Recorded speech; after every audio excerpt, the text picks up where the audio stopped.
current digital age, it is the norm to be hard on oneself. The subconscious comparison facilitated through social media pushes a constant self-critical pressure to be exceptional.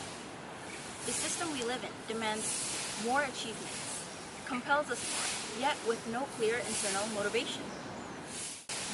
The normalized concept of FOMO, for example, reflects the society expects a certain level of social participation and a pressure for individuals to chase, engage in events, trends, and activities.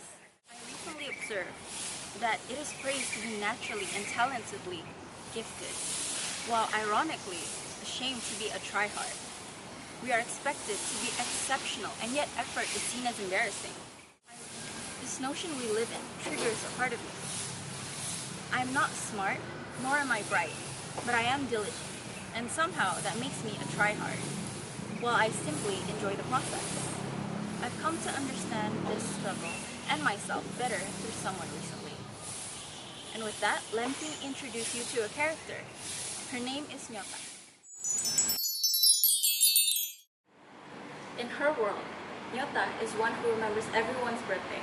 She's the one who stops to help a stranger tie their shoelace. She speaks quietly, she apologizes too much, and when there's conflict, she feels it in her bones for days. She's introspective, she moves slowly, and she finds meaning between the silence and words. Now, if you meet Nyota in a business school or a board meeting, would you call her a leader? Probably not. We have been trained to believe that leaders look like command and control. It sounds loud, but I'm here to challenge that. I believe that Nyota represents a different kind of power. I believe she is the perfect model for what Deborah Barrett calls the transformational leader. Nyota is a character that represents the strength and softness, which in a way is the core of transformational leadership. Deborah Barrett consistently argues that the most effective leaders are those who don't command and control, but those who possess the quiet strength of self-awareness, empathy, integrity, and listen, all in which is embodied within Nyota's approach in life. Barrett argues that leaders are individuals who guide, direct, motivate, and inspire others. But here's the twist. She doesn't say to do this, a leader has to be loud. All they need is a positive ethos. Observe Nyota closely. She is sitting with a feeling. She is feeling the warm sun. She's listening to rain. She's catching leaves. And she's protecting stars. This is the kind of leadership that is never talked about. Nyota notices when she feels off. She notices when her boundaries are uneven. And she acts, not in grand speeches, but in small, deliberate gestures. That is the strength and softness.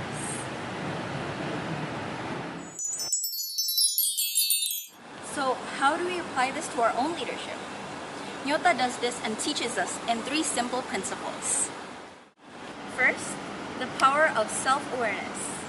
Barrett writes that the first step towards emotional intelligence is self-awareness. She does not try to be what society pressures her to be. Most of us are so busy performing strength. Nyota reminds us that the true center is in oneself. Second, the quiet art of listening. We think that listening is passive, but according to research, 40 to 45% of active communication is actually listening. Nyota's world is full of gestures, silence, and the warmth of light. She listens to the rain. She watches the dandelions in the garden. And this is called empathetic listening. Third, redefining the boring into transformational.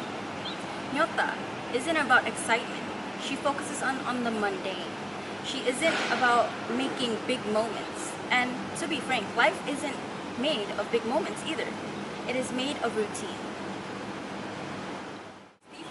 Says that we obsess over the buy hack, but real change requires boring consistency, repetitive, silent, small steps that rarely celebrate, but change everything. Montaigne says that rebuking, laughing, buying, selling, and living together gently is sometimes even more remarkable than ruling a nation. Art like Johnson's Vermeer, the little street challenges the value that we live today. Perhaps that success is nothing more than the quiet afternoon with the children at home. And Nyota stands with these grades. I used to think to be a leader is to be loud. I thought that my softness was a liability. But Nyota taught me otherwise. Nyota does not chase happiness. She does not demand attention. She just creates a safe space where people are allowed to express and grow. Because the future of leadership is not in the hammer that breaks the glass. It is in the garden that helps it grow.